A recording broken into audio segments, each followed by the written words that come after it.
मराठा समाजाचं स्वतंत्र 10% आरक्षण दोन्ही सभागृहात मंजूर झालंय। मराठा आरक्षण कोर्टात टिकेल की नाही यावरून सत्ताधारी आणि विरोधकांमध्ये वाद प्रतिवादही सुरू झालाय। पण 10% आरक्षणाचा मराठा समाजाला कसा लाभ मिळणार आणि आरक्षण देताना कोणत्या तथ्यांचा आधार घेतलाय जाणून घेऊयात या स्पेशल रिपोर्टमधून। आरक्षण विधेयक 2024 संमत करावे। अनुकूल असतील त्यांनी होय म्हणावे, प्रतिकूल असतील त्यांनी नाही म्हणावे। होयचे बहुमत आहे, होयचे बहुमत आहे। विधेयक संमत झाले। मराठा समाजाला स्वतंत्र 10% आरक्षणाचं विधेयक दोन्ही सभागृहांमध्ये एकमतानं मंजूर झालंय।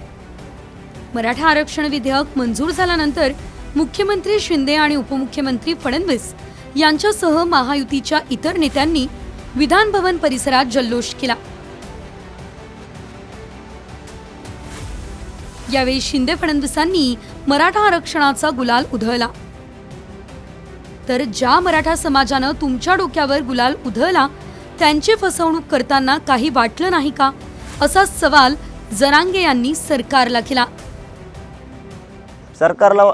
सरकारला वाटत नाही का चेष्टा चालली, फसवणूक चालली म्हणून? आमचं वाटतंय, तुमचं नाही वाटत का?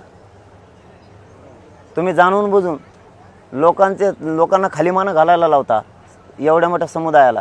तुम्हाला वाटत नाही का ज्या जनतेने आपल्या डोक्यावर गुलाल टाकला आणि राजगादीवर बसवलं, आपलं करिअर घडवलं, आपल्याजवळ काहीच नव्हतं 75 वर्षातल्या सगळ्या पक्षांना, त्यांना नाही वाटत का आपण अपमान करतो एवढ्या मोठ्या करोडो जनतेचा? सरकारने दिलेल्या मराठा आरक्षणावर उद्धव ठाकरे यांनी शंका व्यक्त केली।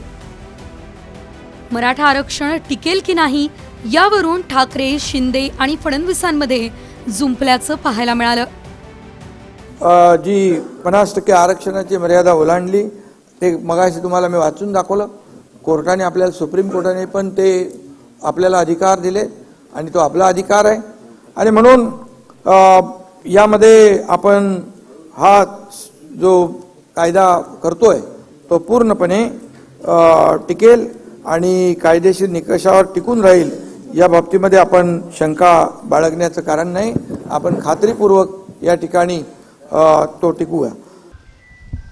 तसाचा तसा प्रस्ताव विधानसभेने मान्य केलेला आहे आणि याला सगळ्यांनी एक वर्षाने पाठिंबा दिला। आता हे सुप्रीम कोर्टात काय होईल याच्यावर त्याचं खरं भवितव्य आहे आणि त्यामुळे ते आज काही सांगता येणार नाही। यापूर्वीचे कोर्टाचे निकाल हे अनुकूल नाही। मराठा समाजाला पण मी हेच सांगतोय की आत्तापर्यंत एकदा दोनदा गेल्या महिन्यात सुद्धा गुलाल उधळला गेला होता, पण नंतर लक्षात आलं की फसवणूक झाली। त्याचप्रमाणे आत्तासुद्धा ज्या पद्धतीने सरकारने एक हमी घेतलेली आहे ही हमी निवडणुकीच्या तोंडावर घेतलेली आहे। निवडणूक तर ह्याच्यामध्ये काढून घेण्याचा काही त्यांच्यात डाव नसेल ना, असा प्रश्न मी आज तरी उपस्थित करू इच्छित नाही, कारण मला राजकारण आणायचं नाही। पण पूर्ण खात्री पटल्याशिवाय या सरकारवरती भरोसा ठेवणं जरा कठीण आहे। मला असं वाटतं की आता हे विधेयक पास झाल्यानंतर सगळ्या नोकऱ्यांमध्ये हे आरक्षण मिळणारच आहे। त्यांच्यासमोरच विधेयक पास झालेलं आहे, त्यामुळे त्यांना असा प्रश्न पडण्याचं काही कारण नाही आहे। पण मला हे माहिती आहे की त्यांचा आमच्यावरच विश्वास आहे। त्यांना माहिती आहे की मराठा समाजाला नोकऱ्या असेल, शिक्षणात असेल, सवलती जर कोणी देऊ शकेल तर ते एकनाथराव शिंदेजी यांच्या नेतृत्वातलं सरकारच देऊ शकेल, हे त्यांना देखील माहिती आहे।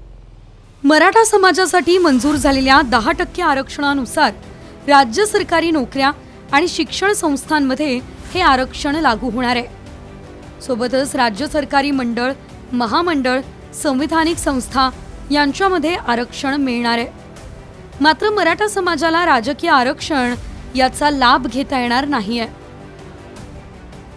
राज्य सरकारनं नियुक्त केलेल्या शुक्रे समितीच्या अहवालात मराठा समाजाला मागास ठरवण्यात आलं। या अहवालानुसार राज्यात मराठा समाजाची एकूण 28% लोकसंख्या आहे। त्यापैकी 21.22% मराठा समाज दारिद्र्य रेषेखाली असल्याचं निदर्शनास आलं। मराठा समाज सामाजिक, आर्थिक आणि शैक्षणिक दृष्ट्या मागास असल्याचं निरीक्षण या अहवालामध्ये नोंदवण्यात आलं।